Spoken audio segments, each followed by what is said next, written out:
Restaurants across the city like Laziz Kitchen here in Etobicoke are serving as drop-off centers for donations of supplies for those in Turkey who are dealing with the aftermath of one of the most devastating earthquakes in more than 2 decades.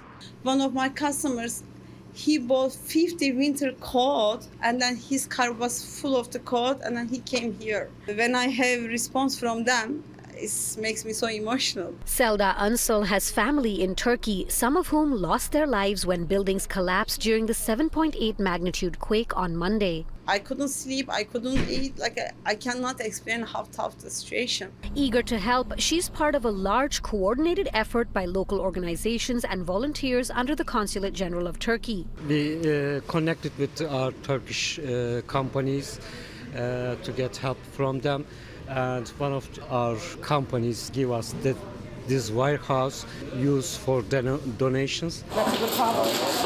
This warehouse is one of 2 in North York, with a third in Mississauga, where volunteers are working long hours to sort and pack the thousands of items that are pouring in. We've had people who are just here, like international students who've come.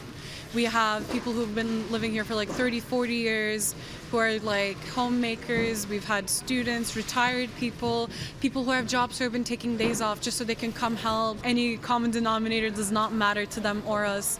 They say, okay, like, let's help. More than 23,000 people have died in the earthquake so far, and as the death toll continues to mount, volunteers, including an exchange student from Turkey, say they felt compelled to help. Things happening in my country is really devastating. I just couldn't sit still.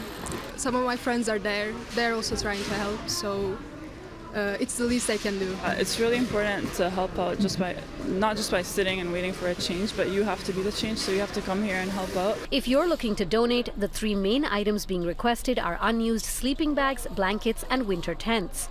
Also, this morning we got messages that there's an urgent need for burial bags.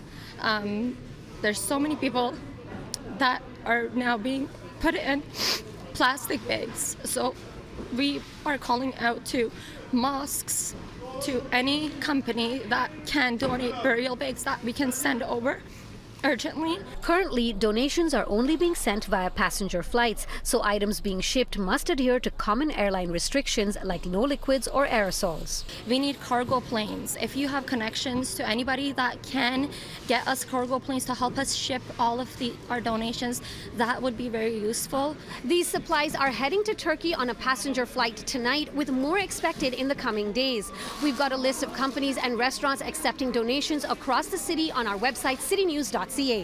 For City News, I'm Dilshad Berman.